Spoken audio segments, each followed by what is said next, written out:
Hi, and welcome to the Color, Layout, and Type series. Okay, so you might be wondering what the series is about, so I'll just give a quick overview of what the series is about and why I've decided to create it. So basically, if you've watched the videos on my YouTube channel, you know that I work a lot with animations in Webflow. So I just decided to switch gears a bit and get more into the design aspect of building websites. Because we know it's not just about animations. Animations are great and they can add a bit more depth to the site, but you want to have a good foundation for the layout, the type, and the colors for your website. So that is why I decided to create the series. We'll be focusing more on creating actual layouts with the tools in Webflow. So this series was inspired by the Skillshare class that I took by Gil Hubrecht, and it's visual hierarchy and spacing in web design, which is just a great topic in general. But yeah, I went through this course. He creates really nice minimal web layouts that you can practice your design with. And so he designed it first in Photoshop. So when I was taking this class, sparks started to fly in my mind, because my goal with all my videos is to try to bridge that gap between actual design and web development. So I thought this would be a great way to showcase that. So they're really nice minimal layouts. Most of them just fit in the viewport on desktop, so the user doesn't have to scroll.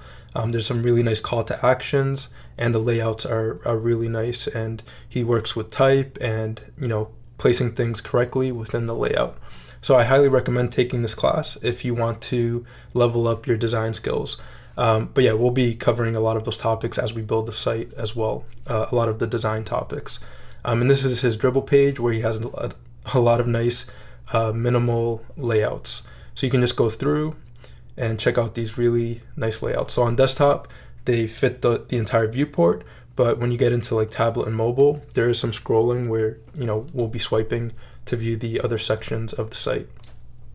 So this is his dribble page, and yeah, it's just really inspiring, and I think it's a great way for me to showcase the power of Webflow and to incorporate design, layout, and colors into my videos and things like that. So yeah, as we go along through the series, there'll be more advanced layouts with animations. And so this is just a quick intro. This first video, it's probably a bit longer because I'm just introducing the series. But yeah, I highly recommend going through this page here, his dribble page, and he just has some really great layouts. All right, so yeah, that's a quick introduction. Let me close this here. Yeah, quick introduction to the series. We will be working a lot with type. I've integrated my Webflow dashboard with Typekit, so I'll be using Typekit fonts. And if you have the Creative Cloud, you can sync it. I'll leave an article on how to sync your Typekit with Webflow, so you can use a lot of really great fonts. So the next thing I'll go over is this first layout here that we'll be creating. So after watching Gil's class, I created this layout really quick, and then I built it in Webflow. So the next thing we'll cover is an overview of this layout here. Okay, so this is the layout we'll be building today in this class. I'm going to call it a class because they're going to be broken up into different sections, and it's probably going to be over an hour long. But I have it all here. I won't go through all the topics. You can go in the description to see the topics for this class. But you can skip the topics, and I'll leave kind of like a glossary in the description area below. But yeah, this is the layout we'll be working with. And basically we're using two colors, Caribbean green and blue charcoal. And I have a few call to actions here. So this is the heading, the paragraph. You can view the color combination at Shape Factory. So these are the two colors that I used. And we have the duotone images. So at Shape Factory, you can convert unsplash images into duotone. So there's another call to action. And then here, there's the gradient, and you can view the gradient with the call to action, and you can kind of change the gradient around. So the whole layout is centered around these two colors. And I'm not just going to work with colors in the layout series. I'll be working with, people and places, and just to give it some variation. But to start off, we're just going to focus with colors, and my next layout too is going to be colors as well. So there we have this section here, And then we have a nice slider with duotone images using those colors. The type is Futura, so that's from Typekit. And then if I open the menu comes from the top to the bottom, and it just tells you a bit more about the layout. So we have Caribbean green for color 1, blue charcoal for color 2, the hex code here. The layout is built in Webflow using Flexbox. The type is Futura. The images are from unsplash.com, and the duotone, they've been converted to duotone via shapefactory.co. And you can view more. Here's another call to action. You can view more at webdevforyou.com. All right, so yeah, basically, yeah, we have 3 columns, and the first column has the slider, second column has the heading and the text, and the different, the logo text here, the menu trigger, and the call to action. And the third column has 2 rows, the duotone and the gradient sections there, both with call to actions. So let's see how this looks on tablet and mobile. So when I resize, we'll take a look at the responsiveness. So as it gets smaller, everything kind of shrinks in. And right when we get to the tablet breakpoint, I've just aligned everything vertically. So as we scroll, we have the slider, and it's filling the entire viewport. And then we have the 2 sections, duotone and gradient. They both fill half the size of the viewport vertically, so 50 viewport height. And they fit nicely in there. The slider's taking up the entire viewport, and the first section is taking up the entire viewport. So we get into the lower breakpoints, and I've just resized the text, but again, everything is aligned vertically and they stack up nicely. All right, so just want to showcase the responsiveness. Yeah, it's just a nice layout, kind of a good one to start off this series with, where it's just really basic. We just working with colors and fonts, images, and placement of these different elements. So after taking Gil's class, he talks about building the layout in Photoshop. So I actually built this layout first in Photoshop. I won't be doing this for the next classes, but this was a good practice just to get used to placing elements in different locations and things like that. So this is the layout built in Photoshop, and then I built it in Webflow. Yeah, so that's a quick overview of the layout we'll be building today. So next, let's go over this layout in Webflow, and then we'll start building it. Okay, so this is the layout here in Webflow. Let me just maximize this. So we have the layout, basically everything I just covered. So let's go into the navigator and just break down the site really quick. And I'm going to close some tabs up here just to kind of clean it up. And yeah, let me close this. All right, so here we have the layout in Webflow. I'll open up the navigator. And basically, this whole layout fits into one section and that section fills the entire viewport on a desktop screen. So yeah, so there's no scrolling to the site. It's just full viewport height and full viewport width, so it covers the entire browser, or fills the entire browser. So if I open up this section, we can see we have column 1, column 2, and column 3. So for the class naming convention of this class, I'm going to use COL for column and dashes, just because, you know, coding, and yeah, I'm just used to seeing class names with dashes, but you can name the class as anything. But for this series, I'll be using dashes and kind of abbreviation. So column is COL, a row is ROW, and things like that. So yeah, so we have column 1 in the section, which is the slider. So that has the slider. Then we have column 2, it has the heading, the logo text, the menu trigger, and the call to action here at the bottom. And then we have column 3, and column 3 has 2 rows, which is the duotone and the gradient section here. And we have some text with some call to actions. Yeah, so that's kind of the breakdown. It's pretty straightforward. And then we get to tablet, and everything's just stacked vertically, and we're filling the viewport with the VH unit. If you don't know about the viewport units, I highly recommend kind of researching that, and just Webflow has a good video on it. I might leave it in the description area below, but it's a really great unit to fill the viewport. So no matter what the size of the device is, the layout will fill the available the viewport area of that device. Okay, so yeah, there we have tablet, mobile landscape, and mobile portrait. All right, so it stacks up nicely. So I think this will be a great practice to kind of showcase how I built this and how we can stack them for different devices or change the layout for different devices. So yeah, the next thing we'll get into is building this layout in Webflow.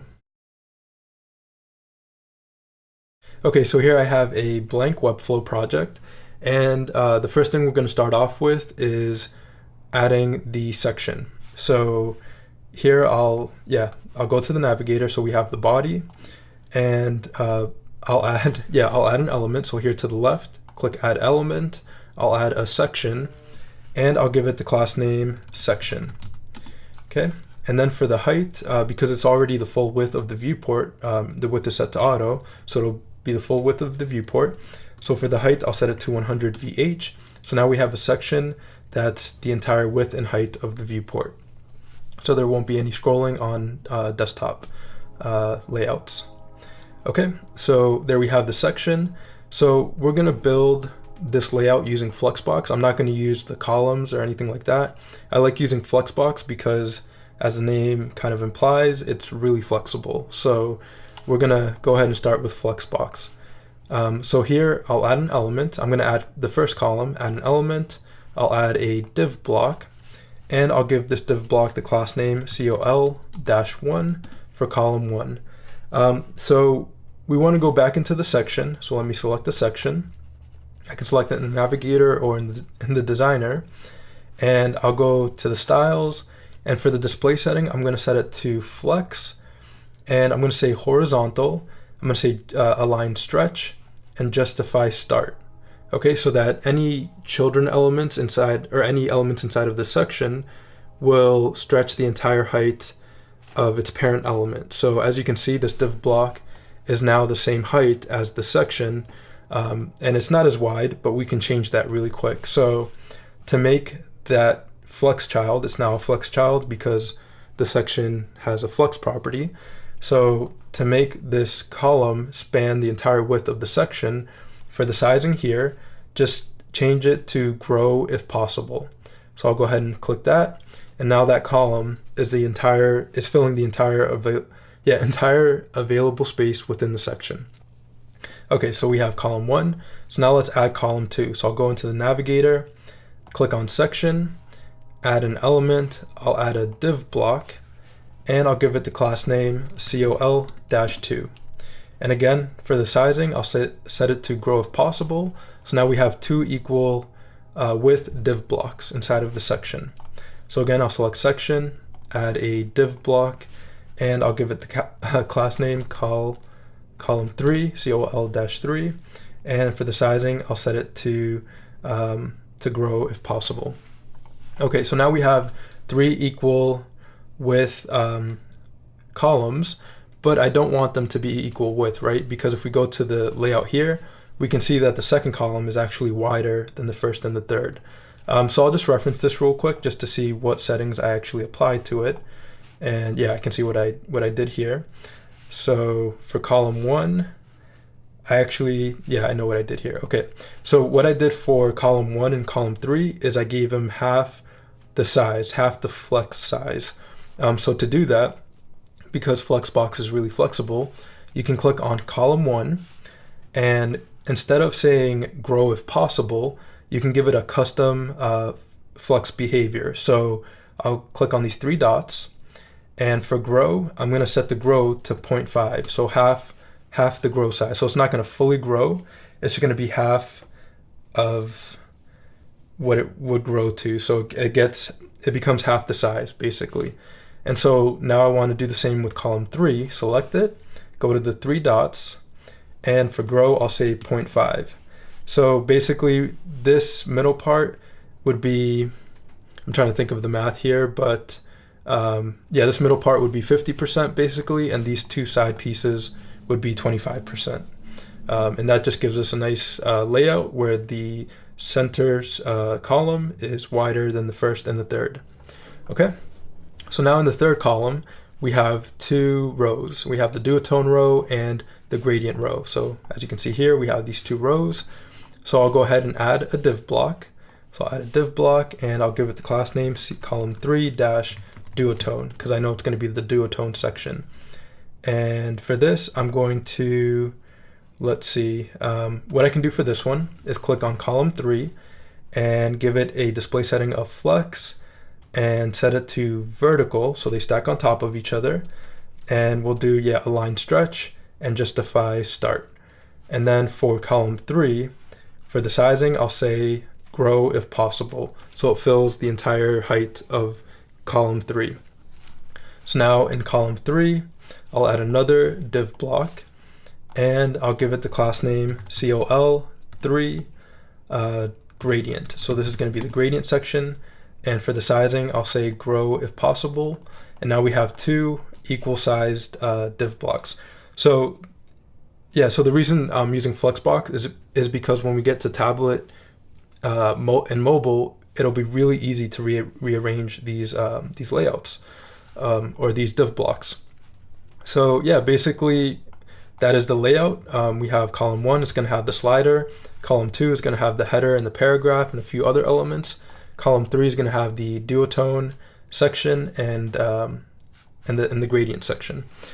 So what I decided to do, I actually put some thought into this, and what I want to showcase first is how to convert this into a tablet and mobile layout. So this is just the skeleton of the layout. So while we're here, I can quickly showcase how to change this, right? So what I'm going to do is give each column a border. So just to showcase this really quick, so I'll give it a border here in the border, and I'll give it a border of, let's say, 5 pixels so we can see it. And for this one, I'll make the color red.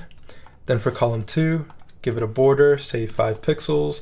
I'll make the column, let's say, or we'll leave it at black. Black is okay. So we'll say black. Column 3, give it a border, or actually the duotone section, give it a border. We'll say green. And then the border here, give it a border of 5, and we'll say yellow.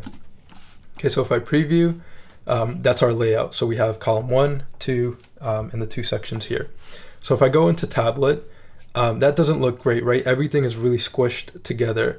So what I can do on tablet is change the flex setting for the section. So if I go into the section, I can change the flex setting rather than horizontal. I can change it to vertical. Okay, so now everything stacks on top of each other. But once we start adding elements, these sections are too squished, right? Because the section has a viewport height of 100 VH, so it doesn't go beyond the height of the viewport. So on tablet, what I'm going to do is change the height from VH to auto. So the section will inherit the height from its children elements. All right, so now we see there's no height to any of these elements because the height was added via flex properties. So we can go into column 2. I want column 2 on a tablet to fill the entire viewport of the tablet. So I'll go into column 2.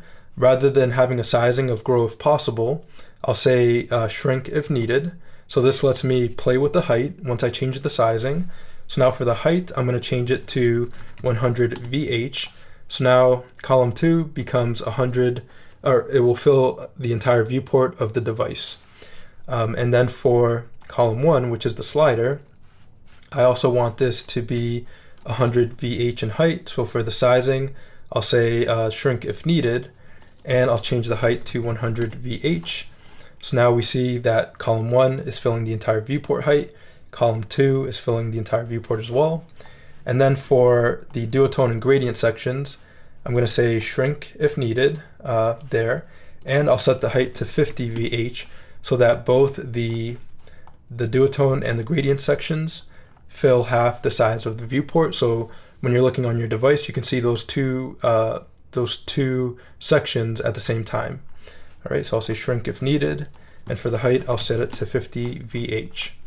Okay, so that's basically it. The last thing I want to do is make column 2 the first thing you see on a tablet device. So for column 2, Flexbox has this really great property where you can reorder elements. So I can change the order right here, and I can say first, so it becomes the first thing within the layout. So we have column 2, Then we have column 1 where the slider is going to be. Then we have column 3, the duotone section, and column 3, the gradient section. All right, so if we go to tablet and mobile, those layouts will be applied to those devices as well. So there we have the desktop, tablet, mobile landscape, and mobile portrait. Okay, so I just wanted to cover that really quick. So this is basically the skeleton of the layout. Next, we're going to work with column 2. So I want to add the heading and the paragraph first. Then we'll add the duotone and the gradient section, and then we'll add the slider at the end. So let's build column 2. All right, so here we have column 2. I'm going to go ahead and remove the border. So here under borders, I'll just click the X so it doesn't have a border. And yeah, I'll remove the border for all of them because those colors are kind of distracting me. So we don't see anything. It just looks like a white canvas. But now we can add the elements. If I hover over the different sections, it actually shows me that those are different columns there. So for column 2, let's go ahead and add the heading and the paragraph. So for column 2, what I'll do is I'll set the display setting to flex, set it to horizontal, justify center, or align center and justify center, so that anything I place within this column will be in the center. So now I'll add an element. I'll add a heading. So I'll select heading, and I'll just give it the class name heading, or h1-heading. Okay, I'll type in my text here. So I'll say Caribbean green, and I'll say the ampersand and charcoal, or is it blue charcoal? Yeah, blue charcoal. I think that's right. Yeah, blue charcoal. Okay, so there we have the heading. Now I can style it a bit. So because I've already synced up the typekit with Webflow, I can use the Futura font that I selected in Typekit. So here under typography, I'll click the drop down. I'll select Futura PT Bold for this text. And for the color, let's go in here for color. And I've already added the Caribbean green and blue charcoal colors as global swatches. But if you don't have the colors in your swatch, you can just go to, let me preview it here. You can go to view color combination at Shape Factory, and you can just copy. So this is the Caribbean green. You can just copy that hex code, go into the layout, and then you can just paste it in here. Okay, I'll just select the swatch because I've already added it.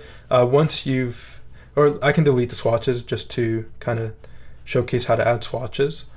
So let's go back in here. I'll copy the hex code and paste the color in there, and then I can click the plus here, and I can call the color Caribbean green. Then click save, and now it's a global swatch, so I can access it at any time. All right, so with this, I want the Caribbean green text to be that color, and then for the blue charcoal, I want it to be a different color. So I can just highlight it, and once I highlight it, Webflow gives me these options here, and I can wrap this text in a span. So here I'll click wrap with span. It's like this little paintbrush here, so I'll click it, and now I can give this span a particular class name. So I'll say I'll just call it heading blue, and I'll scroll down to the color. So here for Caribbean blue, let me get the color from the Shape Factory site. So here's the blue charcoal, so I'll copy it, and then for the hex, I'll paste it in there, and then I'll add it to the global swatches by clicking the plus, and I'll call this blue charcoal. All right, so there we have the two colors. So I'm gonna reference this site here to see what the size of the text is. So it's 54 pixels in font size. So I'll go back into the layout. Here I'll select the H1 heading. If you change the font size for the heading, it'll change the span size too, because the span is inside of the heading. So I'll select H1 heading, give it a size of 54 pixels in height, and a height of 54 pixels. You could play with the line height here to give it a bit more. Maybe I'll say 60 for the line height. And there we have the heading. So one thing I didn't do, I actually want to put this heading heading in a text wrapper so that I can move the paragraph and the heading together. So with column 2 selected, I'll add an element, add a div block, and I'll give it the class name text wrapper, or yeah, I'll just say text wrapper.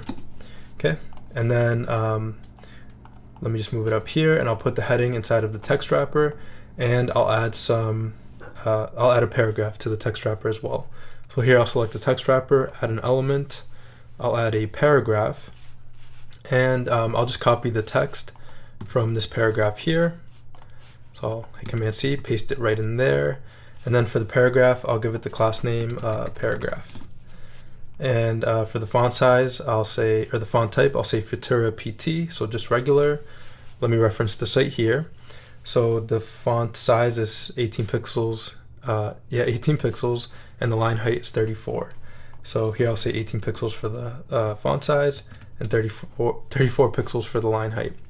So with the text wrapper, let's see how I want to do this here. Yeah, so notice that this text is really wide. So one thing that Gil talks about in his class is having 20% on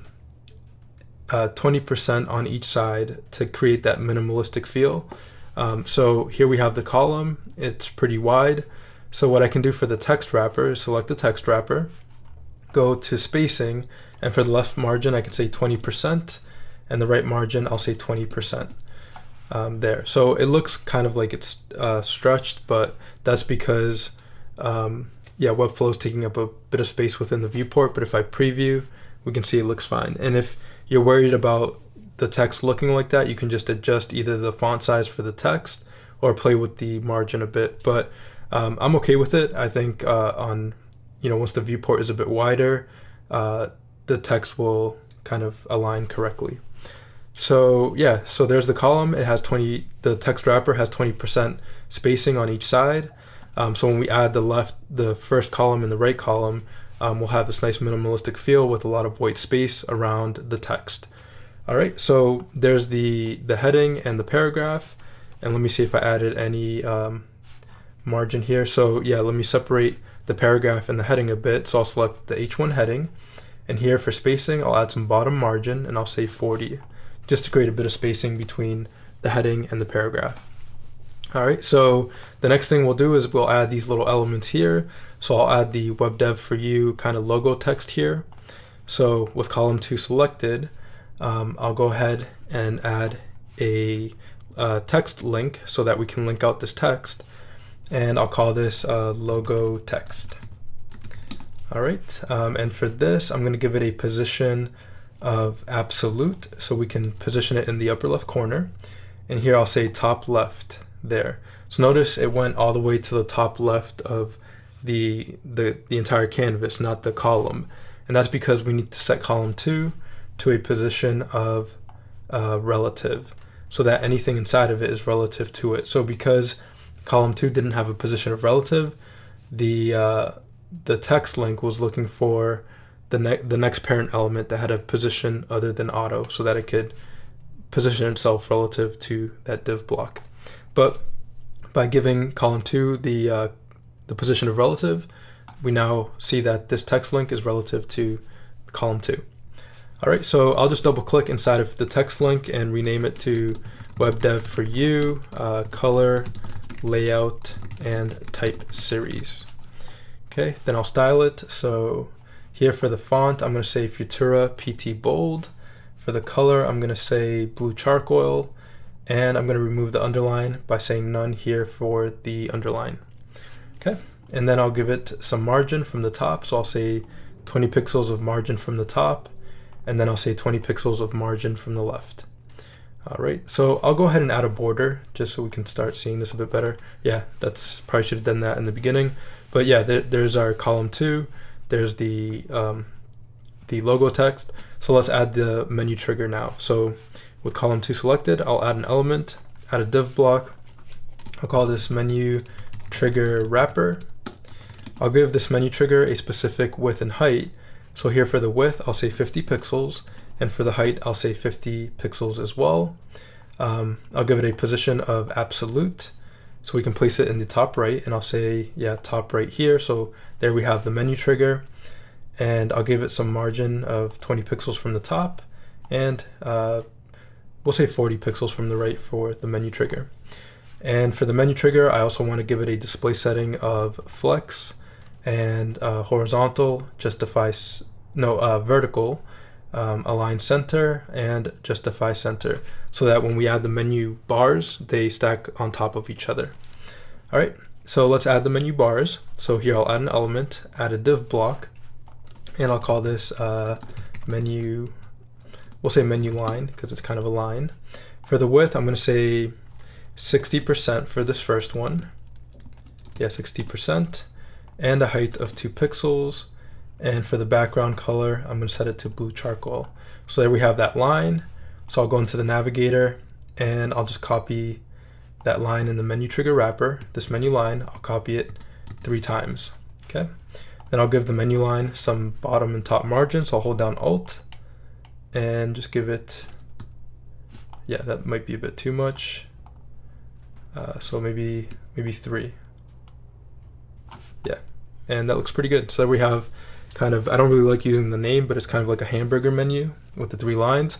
And just to make it a bit more dynamic, we'll make the second and third line a bit smaller or different sizes.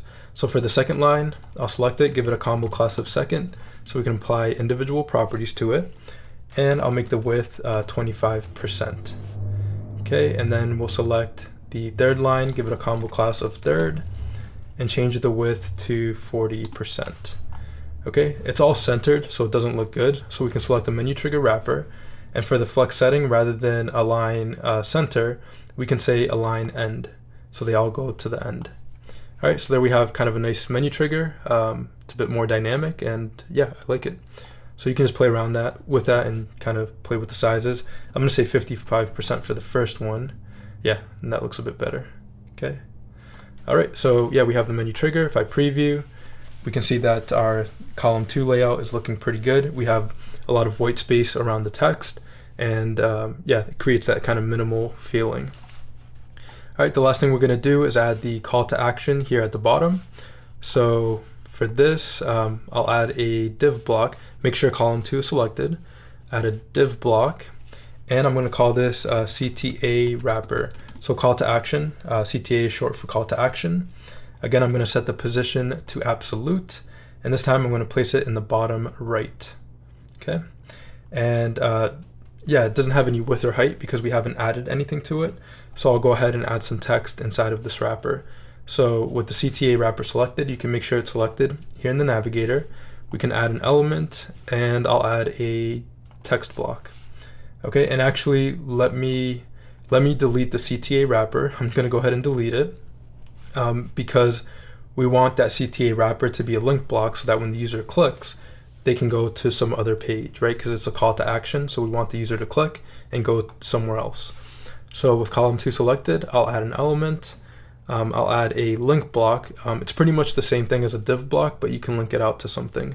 So I'll select link block, and I'll give it the class name CTA wrapper, and it'll put it in the right spot at the bottom right because we already gave this div class particular properties. Okay, so there we have the CTA wrapper. So yeah, I'll go into the CTA wrapper, add an element, and also you can tell it's a link block because it has that link there in the navigator. Yeah, so now I'll add an element, I'll add a text block, and I'll give it the class name CTA text. And I'll double click in here, and for this text I'm going to say view color combination at shape factory. Okay, so there we have it. So now I'm going to style that text. I'm going to make it bold, so Futura PT bold. The color I'm going to change to blue charcoal. And the font size, let me check what I set it to here. The font size is 22 pixels there. So I'll set it to 22 pixels and the line height to 22. All right, so there we have the text. And also I want to remove the text decoration, so I'll say none for the text decoration so it doesn't have that kind of nasty underline. And actually it still has it because we need to select the link text and go to the text decoration and say none. So it's giving it that that blue underline because it's giving it kind of like that hyperlink styling, and that's why it's giving it, yeah, that blue underline. So we just want to remove it, and it looks good. So the next thing I want to do is add that arrow so the user knows that they can click, that it's a call to action and it's going to take them somewhere else. So with the CTA wrapper selected, I'll add an image, and I'll scroll down here to media, select image, and I'll choose an image. And I've already added these arrows. So we have a white arrow, a green arrow, and a blue charcoal arrow. So I want it to be that blue arrow. And there we have the arrow. So the last thing I need to do for the CTA wrapper is give it a flex setting so that the text and the arrow are next to each other. So I'll go into styles, give it a display setting of flex. And for this, I'm going to say horizontal, and I'm going to say align end, and yeah, and justify start.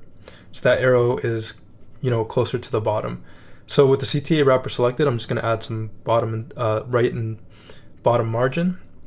So for the spacing, I'll give it a bottom margin of 40, and for the right margin, I'll give it a right margin of 40.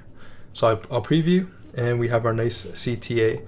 For the arrow, I'll select it, and let me just give it the class name of CTA-arrow, call to action arrow, and I'll give it some margin of, let's say, 10 pixels from the left.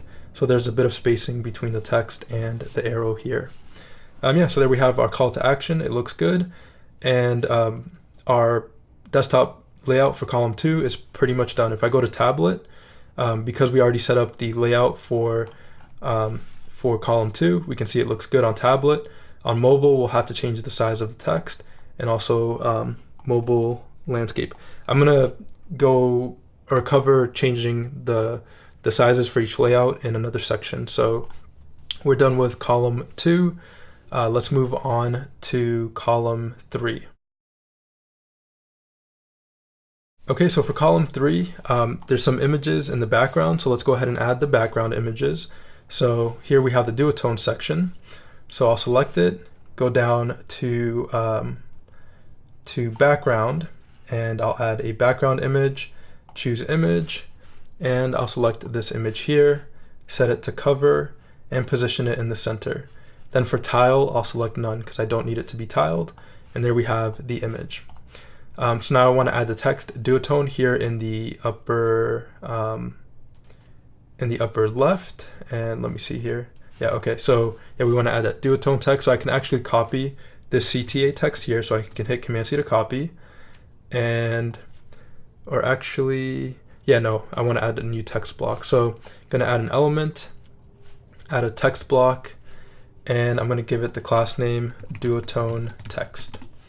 And I'll just double click in here and say duotone, and yeah, we'll style the text. So for this, it's going to be Futura PT bold. The color is going to be blue charcoal, and let me see the font size here. It is, oh, and it's actually an H3 heading, so let me delete that. Let me go and add a heading and select H3 and give it the class name. Let's see what I did here for the class name. Yeah, H3 heading. So we'll just say H3 heading. So again, we'll go into styles, set it to Futura PT bold. The font size is 24 and the line height is 30. So yeah, that's perfect.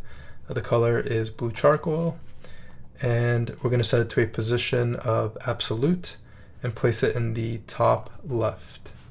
Let me set the position here to relative for that column. All right. So it kind of looks like, yeah, it shrunk a little bit, but that's okay. We'll get into that. So yeah, let me change the text here to say duotone, and we'll give it some margin, 20 from the top, and I'll say 20 from the left. I think that's what I did here. Yeah, 20 and 20, perfect. All right, so there we have the text duotone. Let's go into the gradient and start working with that too. Yeah, so I'll click on gradient. For the gradient section, we just have a gradient, so I'll select it, go down to backgrounds. I'll add a background here, and I'll select radial gradient to add that gradient in there. And for the first color, I'll set the color to the green charcoal or Caribbean green, and the second color I'll set it to to the blue charcoal. Okay, and then for the gradient, I'll select this first one here. It just creates a nice kind of ball looking shape within the space available. And yeah, there we have the gradient, and I'm going to go ahead and copy the H3 heading and paste in here. Let's see if it pasted. I don't think it did. Let's see, heading, column 3. Yeah, it did right in there. Oh, we need to set column 3 to a position of relative. Yeah, let me select it in there. And I'll just call this gradient. Give it a combo class of gradient. And this allows me to give it its own property, so I can change the color. And then I'll double click in here and I'll just say gradient. All right, so far so good. Column 3 is almost done. So I just want to copy the CTA wrapper here and just paste it into the duotone section. So we have a call to action. I'll double click in here for the text and I'll say view duotone images. All right, and for the CTA wrapper, I'll give it a combo class of duotone so we can apply its own properties.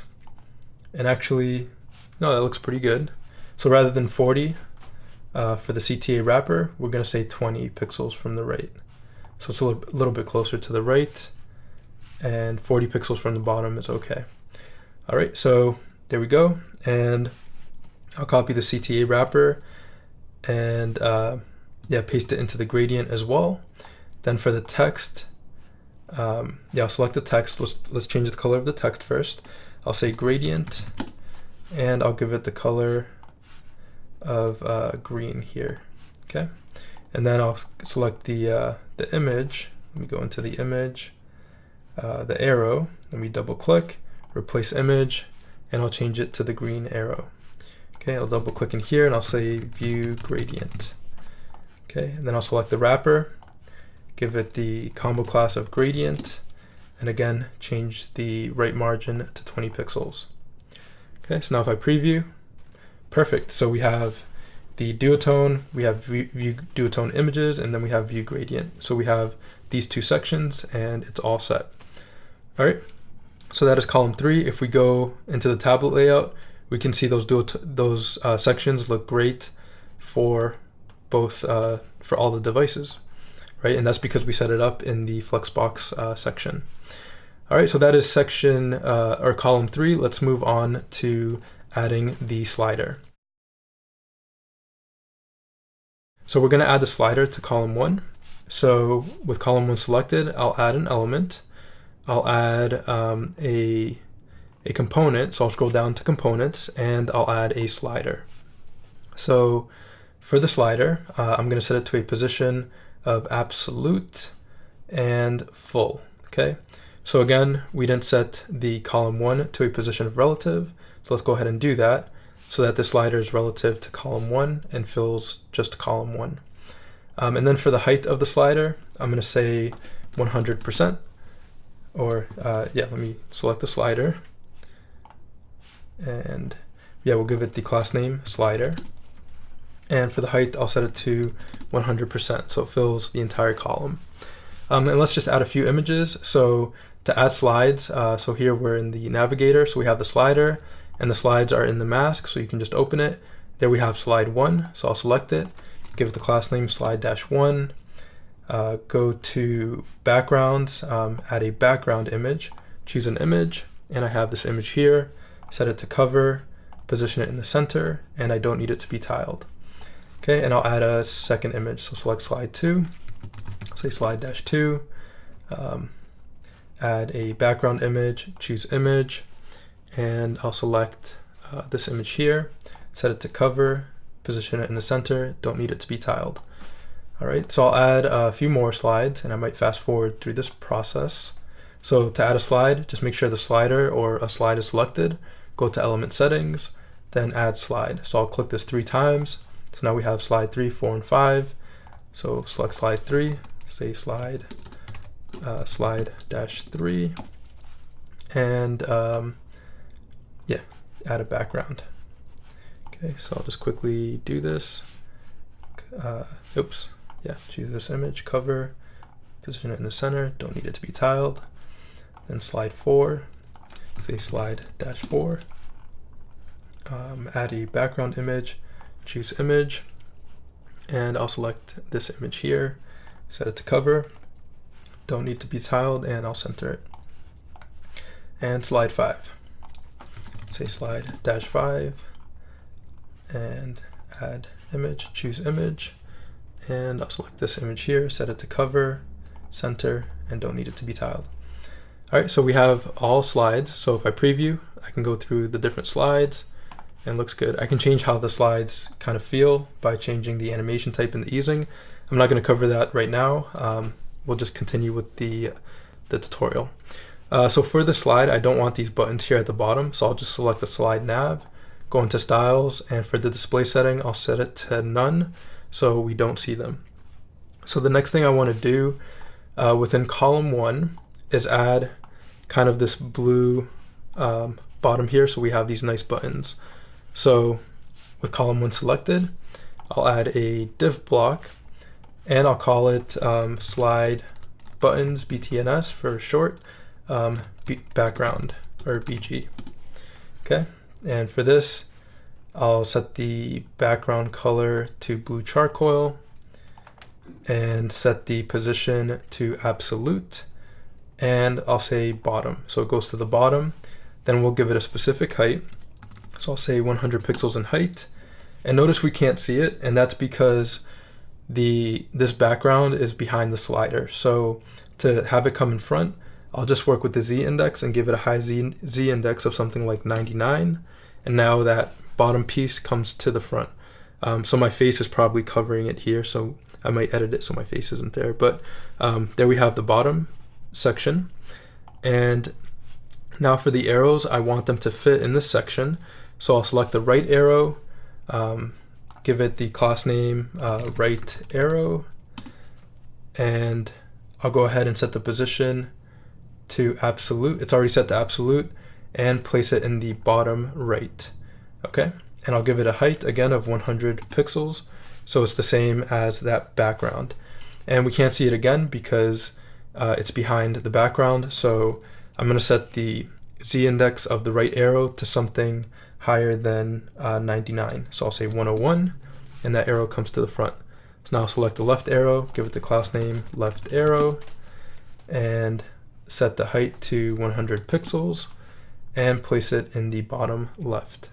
Give it a Z index of 101. Okay, so if I preview, those arrows are now in that background area. All right, so let's kind of style the arrows so there's a circle around them, and they're a bit smaller. So I'll select the icon, give it a width and height of 50 pixels by 50 pixels, so a perfect circle.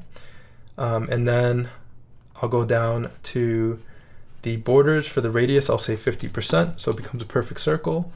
Then for the border, I'll say solid, give it a width of 3 pixels, and I'll make the border green, so it's a circle. And then I'll go to, for the display setting, I'll set it to flex, justify center, align center, and justify center, so that this icon is in the center. And then we'll change the font size of the icon, so I'll say something like 18 pixels, or let me select it in here. Oh no, that's the width. So the font size, I'll say 18 pixels. Let's see if that's what it's set to here. Yeah, 18 pixels, and a line height of 20. All right, perfect. And we'll change the color of that arrow to green. And we'll do the same for this icon. So I think we can just apply the icon class to it. So I can just say icon, and perfect.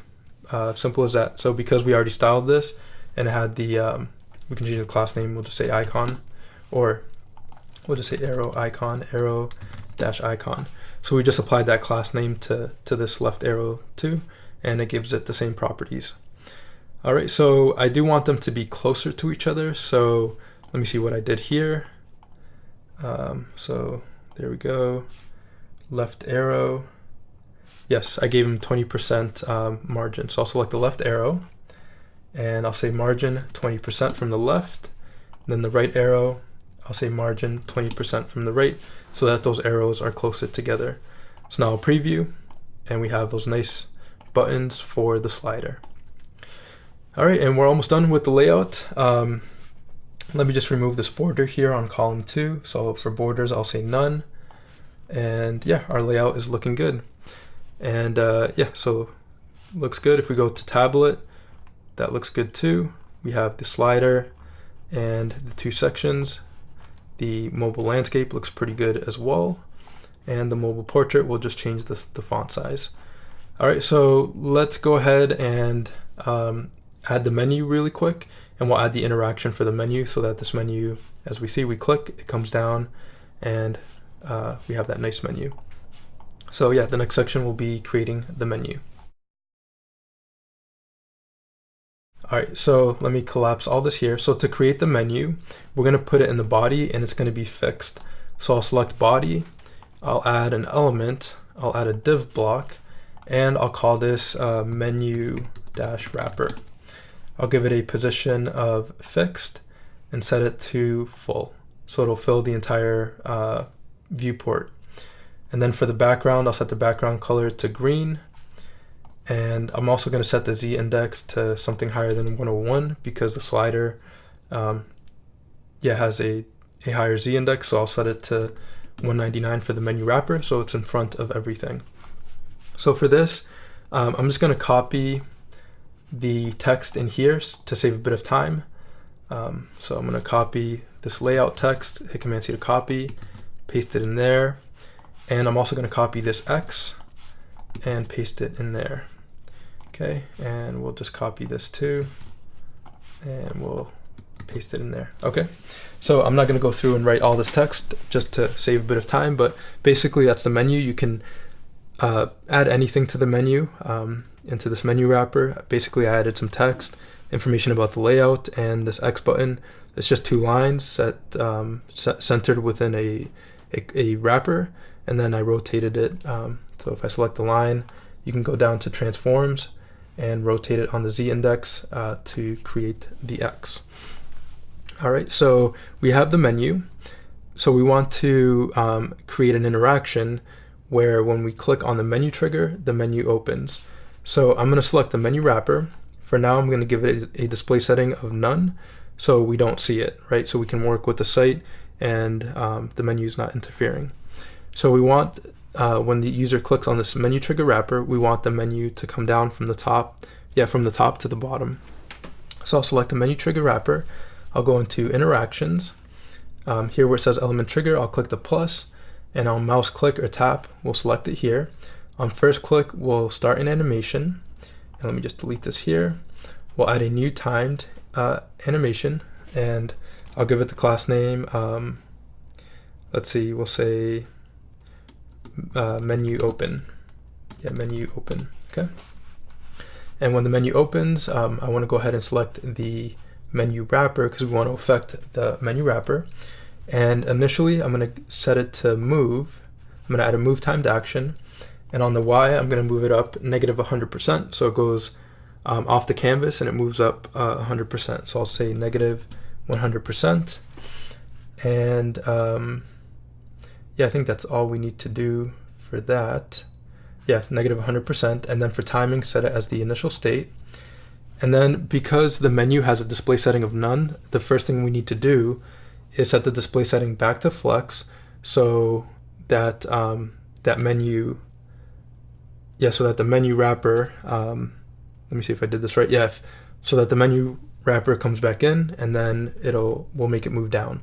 So I'll add a new timed action. With the menu wrapper selected, add a new timed action, select hide show. For the display setting, I'll set it to flex, and then we'll add another timed action that says move, and we'll move it down to 0%. So it moves back down.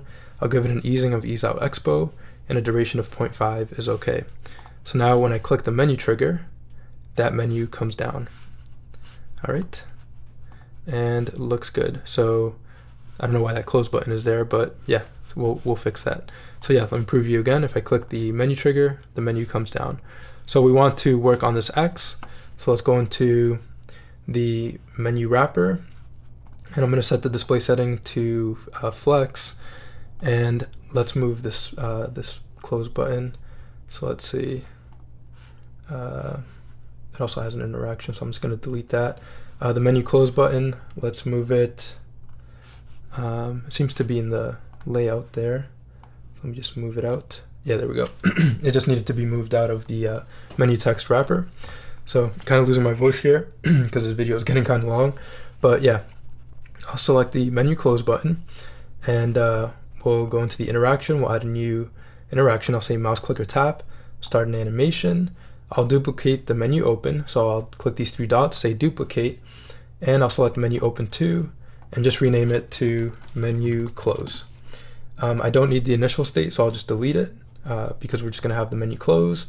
And for this, the first thing I want to do is move the menu up, so I'll just put it as the first timed action, and I'll move it back to -100%. And then for hide show, we'll change the display setting back to none. So it's hidden initially, and when the timed action comes back in, it'll display the menu again and have it move down. Okay, so now when I click the menu trigger, it opens. When I click the close button, it closes. All right, and just that simple. So we've created the menu with the interaction. If you have any questions about that, let me know. I know I moved kind of quick through all of that, but just to save a bit of time for this example. So now I can go back into the menu wrapper here in the navigator and set the display setting back to none so we can work with the site. And even while it's set to none here in the designer, because in the timed action we have a timed action setting the display setting back to flex, we don't need to worry about it. So here I can open the menu again and it's all good. Okay, and for this menu trigger, I'm going to go ahead and give it a different cursor. So I'll select it, and for the cursor I'll say pointer. So now when I hover over this menu trigger and I click, the user knows that they can click on this menu trigger. All right, looks good. So the last thing is making sure that everything looks good for the different devices. All right, so for tablet, I'm happy with the way this looks. I don't need to change anything. It looks great. I might maybe add some more margin from the left. So here I'll select the logo text and say 40 from the left. So it brings it in a bit more. Then we'll go to mobile landscape. For this, I'm going to change the size of the heading.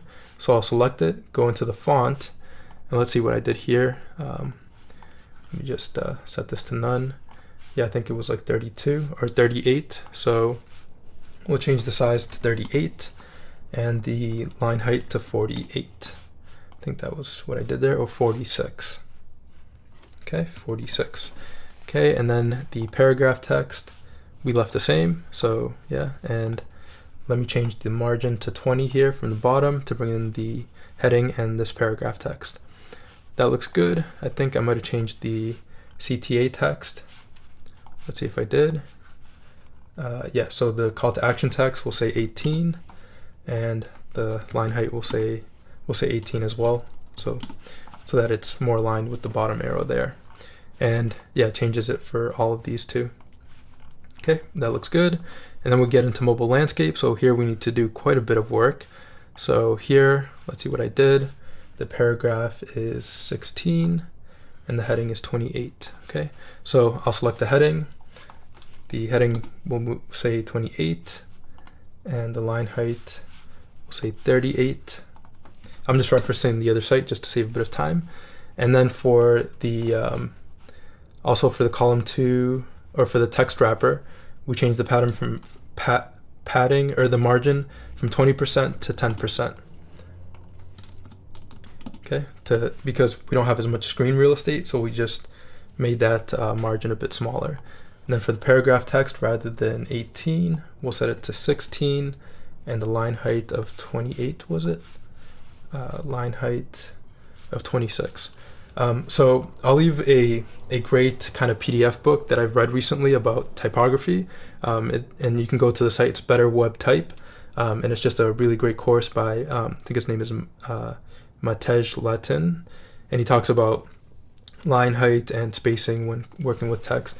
I'm probably not following all the rules exactly, but I'm kind of just using my eye here to see if the text is readable and if it's not too long in width. All right, and if I'm worried about the text getting too long in width, I can just use this option here within Webflow, and I can give this paragraph a specific width, or this text wrapper specific width. so it doesn't go beyond a specific width. So I can select the text wrapper and give it a width of like 300, a max width of 320 pixels. So no matter how large the viewport gets, it doesn't go beyond a certain width. Okay, but yeah, that's just working with the type. And then let's go back down here, and I think I made this smaller too. So yeah, 16 and 20. So let me just select it, change the font size to 16 and the line height to 20. Okay, and the CTA wrapper, let's see here. So yeah, the CTA wrapper, okay, yeah. Again, yeah, we want to give it a margin of 10%. Okay, and the left 10% as well.